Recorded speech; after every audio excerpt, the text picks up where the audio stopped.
Hello friends, I am doctor Pankaj. देखिए, कुछ दिनों से मेरे चैनल पे कुछ कमेंट आ रहे थे कि सर हमें नीट के लिए और ड्रॉप लेना चाहिए या फिर नहीं लेना चाहिए। देखिए, इस क्वेश्चन का जो आंसर है ना वो बहुत ही कंफ्यूजिंग है और कोई भी आपको इसका आंसर प्रॉपर दे नहीं सकता।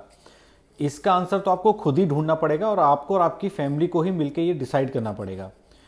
मुझे कुछ बच्चे पूछते हैं कि सर मेरा फोर्थ अटेम्प्ट है, मेरा फिफ्थ अटेम्प्ट है, मैंने इस बार सीरियस से दिया था, मेरे इस बार मार्क्स कम रह गए, अगली बार ठीक आ सकते हैं। तो देखिए, मैं आपकी जो एग्जैक्ट प्रॉब्लम को तो नहीं आपको एक्सप्लेन कर सकता, बट मैं ये बता सकता हूँ कि भाई मैं अपना एग्जाम्पल आपको देता हूँ। फॉर एग्जाम्पल देखिए, जब मैंने ट्वेल्थ के साथ एग्ज़ाम दिया था उस समय मेरी तैयारी बहुत ख़राब थी और मेरे मार्क्स बहुत ही ख़राब आए थे। ठीक है, पर उसके बाद मुझे लगता था कि हाँ, मुझे मैम एमबीबीएस करनी है, कैसे भी करनी है, तो मैंने उसकी तैयारी शुरू करी। जब मैंने नेक्स्ट टाइम एग्ज़ाम दिया तो मुझे अंदर से ही फील हुआ कि इस बार मेरा पेपर काफ़ी बेटर हुआ है। उस बार भी बस सिलेक्शन नहीं हुआ। फिर उसके बाद दिया जब दूसरी बार, मतलब तीसरी बार, तब मैंने फिर से पढ़ के दिया।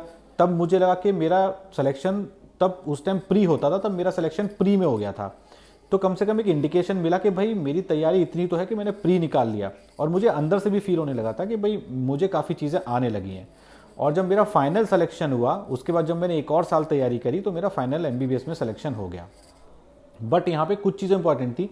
एक तो मेरे अंदर एक दृढ़ निश्चय हमेशा से था कि मुझे डॉक्टर बनना है। ठीक है, उसके बाद हर साल मुझ में इंप्रूवमेंट आ रहा था, वो मुझे फील भी होता था और दिखता भी था। ठीक है, तो ये दो फैक्टर बहुत इंपॉर्टेंट है कि अगर आप ड्रॉप दे रहे हैं तो क्या आप में इंप्रूवमेंट आ रहा है, और वो इंप्रूवमेंट आ रहा है तो आपकी रैंक में दिख भी रहा है कि नहीं।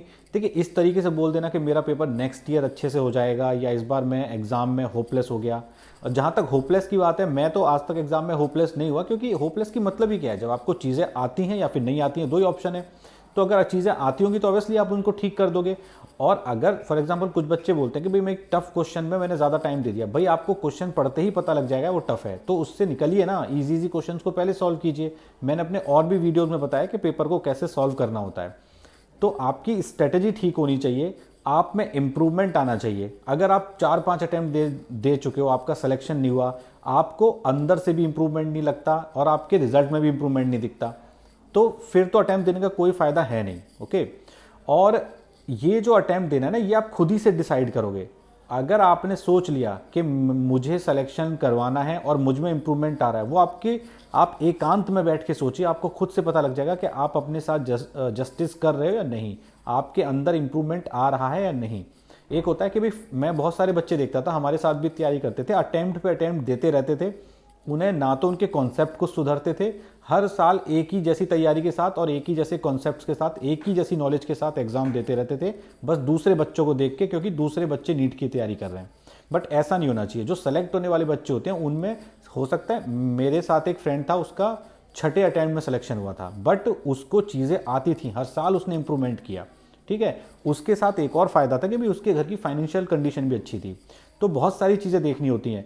क्या आपकी तैयारी सच में अच्छी है, आपकी फाइनेंशियल कंडीशन अच्छी है जो आपके पेरेंट्स आपको सपोर्ट कर सकें, आपका दृढ़ निश्चय क्या है और आपको चीज़ें समझ में आ रही हैं कि आ रही हैं। ओके, और दूसरा है होता है, कभी कभी अगर बहुत ज़्यादा कंफ्यूज हो तो एक डेडलाइन तो होनी चाहिए कि भाई इस बार इफ़, कोई इफ़ या बट नहीं, या तो मेरा सिलेक्शन होगा या मैं किसी और फील्ड में आगे निकलूंगा। तो वो भी अगर किसी ने सोच लिया तो एकदम सही सोच लिया, पर ऐसा कोई दूसरा आपको नहीं बोल सकता कि भाई तुम ड्रॉप ले ही लो। तो ड्रॉप लेने के जो 2-3 इंडिकेटर मुझे सही लगते हैं वो है कि एक तो आपके अंदर दृढ़ निश्चय है कि नहीं, दूसरा और सबसे इंपॉर्टेंट कि आप जो तैयारी कर रहे हो उसमें आप में साल दर साल निखार आ रहा है या नहीं। ठीक है, तीसरा आपको खुद से अंदर से लगेगा कि मुझे, जैसे पिछली बार कुछ एमसीक्यूज या कुछ चैप्टर्स मेरे वीक थे, इस बार वो मुझे समझ में आ गए हैं, मैंने ज़्यादा टफ क्वेश्चंस को अटेम्प्ट कर लिया, ठीक किया। बट अगर आपको लगे हम मेरी तैयारी तो पहले की ही जैसी है, तो फिर जब आप 2-3 साल में अपने अंदर इंप्रूवमेंट नहीं कर पाए तो एक साल में और क्या इंप्रूवमेंट कर लोगे। तो ये एक बहुत बड़ा फैक्टर है। और तीसरा ये है कि आप एक डेडलाइन भी ले सकते हैं कि भाई मैं इस साल और तैयारी करूंगा, उसके बाद में कुछ और फील्ड देखूंगा। देखिए, एक चीज़ को मानना चाहिए, आईक्यू भी एक चीज़ होती है, कैलिबर भी एक चीज़ होती है। कभी कभी आप उस लेवल का आईक्यू अटेम्प्ट नहीं कर पाओगे जो कि और बच्चों ने वहाँ पे सिलेक्शन के लिए चाहिए, बट आप किसी और फील्ड में बहुत अच्छा कर सकते हो। तो फालतू में भी टाइम वेस्ट करना कोई समझदारी वाली बात नहीं होती।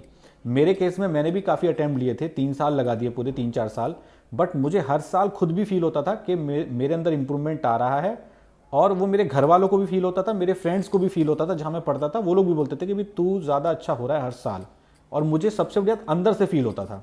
तो इसलिए मैंने अटैम्प्ट्स लिए। अगर मुझे किसी पॉइंट पे लगता कि भाई मैं हर साल ड्रॉप ले रहा हूँ, मेरी तैयारी में कोई अंतर नहीं आ रहा, मेरे कॉन्सेप्ट ऐसे ही हैं जैसे कि जैसे थे, कोई रैंक में भी कोई इंप्रूवमेंट नहीं आ रहा, तो ऑब्वियसली मैं भी अटैम्प्ट नहीं लेता, किसी और जॉब में जाता है, किसी और फील्ड में जाता। तो यही सबसे इंपॉर्टेंट फैक्टर है जो आपको हेल्प करेंगे डिसाइड करने में।